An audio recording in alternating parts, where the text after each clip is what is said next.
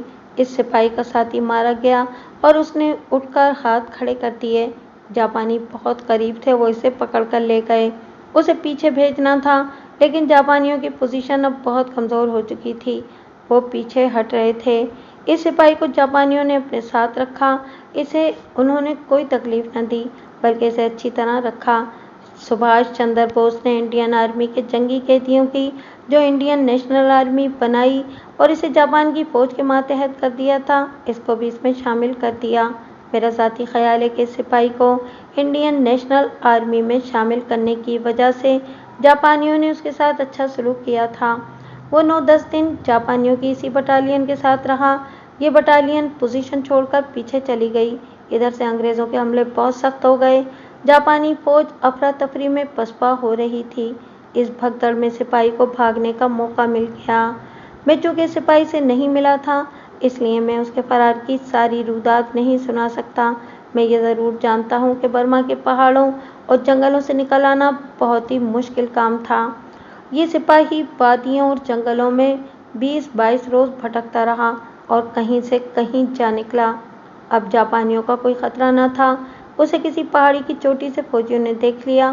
وہ غالباً سگنل والوں کی پوسٹ تھی۔ اسے اوپر لے گئے۔ بہت دنوں بعد اسے پیچھے بھیجا گیا۔ اس کی جسمانی حالت بہت بری تھی۔ 2 مہینوں بعد اسے کلکتہ پہنچایا گیا۔ کئی روز وہ اسپتال میں رہا۔ وہاں سے اسے اس کے ریجمنٹل سینٹر میں بھیج دیا گیا۔ وہاں اسے پھر اسپتال میں داخل کر دیا گیا۔ 1 مہینے بعد اسپتال سے اسے اس سفارش کے ساتھ فارغ کیا گیا کہ اسے کم سے کم 1 مہینے کی چھٹی پر بھیجا جائے۔ اب وہ اپنے بٹالین میں آ گیا تھا اور بٹالین کمانڈر نے اسے 1 کی بجائے 1.5 مہینے کی چھٹی دے دی تھی۔ نائک سلیمان میرا مستقل مریض بھی تھا اور میرا دوست بھی بن گیا تھا۔ اسے دوست بنانا علاج کا حصہ تھا۔ اس نے مجھے بتایا کہ سپاہی چھٹی پر چلا گیا ہے۔ سلیمان کی ذہنی حالت ذرا اور بگڑ گئی تھی۔ اس کا چہرہ بھی کمزور ہو گیا اور اس کی حالت کبھی کبھی نیم پاگلوں جیسی ہو جاتی تھی۔ 15-16 دنوں بعد وہ میرے پاس آیا تو اس کی حالت اور ہی زیادہ خراب تھی۔ وہ بات کرتے کرتے چپ ہو گیا اور ویسے ہی کہیں نظریں جما دیں۔ میں نے اسے بیدار کیا۔ اس نے جیب سے ایک لفافہ نکال کر مجھے دیا۔ میں نے لفافے سے خط نکال کر پڑھا۔ یہ اس کے باپ کا خط تھا۔ لکھا تھا کہ تم چھٹی لے کر آؤ اور اپنے گھر کو دیکھو۔ تمہاری بیوی نے ہمارے خاندان کی ناک کاٹ دی ہے۔ وہ اپنے پہلے منگیتر سے ملتی ہے اور 2 عورتوں نے انہیں کھیتوں سے آگے گہری جگہ بڑی بے شرمی کی حالت میں دیکھا ہے۔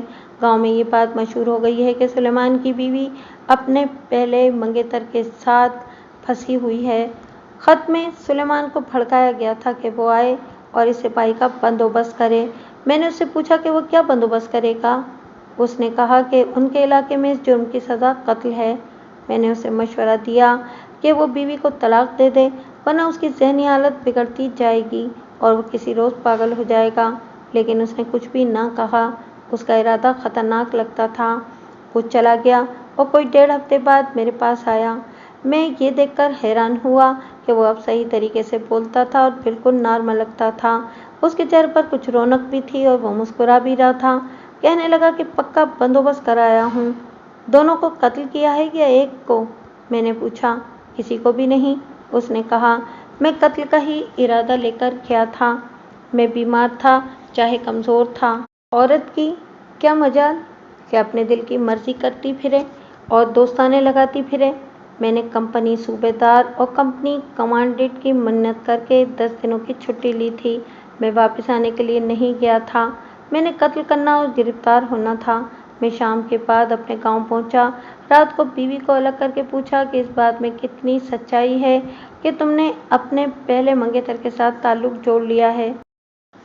ڈاکٹر صاحب، میں خونخوار اور وحشی بن کر گیا تھا، لیکن جب بیوی تنہائی میں میرے سامنے آئی تو میری خونخواری ختم ہو گئی اور دل پر خوف آ گیا۔ میں نے بہت ہمت کر کے اسے یہ الفاظ کہے تھے جو آپ کو بتائے ہیں۔ مجھے یہ امید تھی کہ وہ کہے گی کہ یہ سب جھوٹ ہے، لیکن اس نے پہلے میری آنکھوں میں آنکھیں ڈالیں۔ اس کے ہونٹوں پر کچھ اور ہی طرح کی مسکراہٹ تھی۔ میری نظریں نیچی ہو گئیں۔ اس نے کہا، طلاق دے دو، چاہے میرا گلا دبا دو، جھوٹ نہیں بولوں گی۔ میں نے تمہیں بہت برداشت کیا ہے۔ تمہارے دماغ پر کوئی اثر ہے، میں نے یہ بھی قبول کر لیا تھا، لیکن تم بزدل ہو۔ تم میں مردوں والی جرأت بھی نہیں۔ مزہ تو جب تھا کہ تم میرے پہلے منگیتر کو جواں مردوں کی طرح قتل کرتے اور پھر میرے ساتھ شادی کرتے۔ تم نے اسے اس طرح مروانے کی کوشش کی کہ اسے جاپانیوں کے سامنے دھوکے سے بھیج دیا اور خود وہاں سے بھاگ آئے اور اپنے افسروں کو کہا کہ وہ غلطی سے آگے چلا گیا تھا اور مارا گیا۔ ڈاکٹر صاحب، میں تو زندہ لاش بن گیا۔ میری زبان بند ہو گئی۔ میں سمجھ گیا کہ میری بیوی کو اسی سپاہی نے یہ بات بتائی ہے۔ وہ ابھی گاؤں میں چھٹی گزار رہا ہے۔ میری بیوی نے کہا کہ تم سے تو وہ اچھا نکلا جس نے واپس آ کر افسروں کو بتایا کہ وہ غلطی سے آگے چلا گیا تھا اور پکڑا گیا۔ اس نے مجھے ساری بات سنائی ہے۔ وہ کہتا ہے کہ سلیمان میرا دوست ہے۔ میں نے اس کو کورٹ مارشل سے بچا لیا ہے۔ اسے پتہ چل گیا کہ تم نے کیا رپورٹ دی تھی۔ تم اسے مروانا چاہتے تھے، اللہ نے اسے بچا لیا۔ کیا تم اپنے اللہ کا مقابلہ کر سکتے ہو؟ لوگ ٹھیک کہتے ہیں کہ میں نے اس کے ساتھ تعلق جوڑ لیا ہے۔ وہ میرے دل کو اچھا لگتا ہے۔ تم نے صرف اسے نہیں، اس کی ماں کو، اس کے باپ اور اس کی بہنوں کو 6 مہینے رلایا ہے۔ اس کی ماں اور بہنیں رو رو کر اندھی ہو گئی ہیں۔ وہ اس وجہ سے دلیری سے بول رہی تھی کہ میں اسے قتل تو کر ہی دوں گا، پھر کیوں نہ وہ دل کا غبار نکال لے۔ میں نے یہ کیا کہ اسے طلاق دے دی اور رات کو ہی اسے اس کے گھر چھوڑ آیا۔ میرے باپ اور میرے چچوں نے مجھے بہت گالیاں دیں۔ کہ غیرت والے مرد بے عزتی کا بدلہ لیا کرتے ہیں، طلاق نہیں دیا کرتے۔ میں نے ان کی گالیاں برداشت کر لیں۔ دوسرے دن میں سپاہی کو گاؤں سے باہر ملا اور اسے گلے لگا کر بہت رویا۔ میں نے اس سے معافی مانگی اور اسے کہا کہ میں نے اس کی امانت واپس کر دی ہے۔ اس نے لڑکی کے ماں باپ کے ساتھ بات کر لی ہے، عدت کے دن پورے ہو جائیں گے تو ان کی شادی ہو جائے گی۔ اب میرے دل پر کوئی خوف نہیں اور جسم میں طاقت بھی آ گئی ہے۔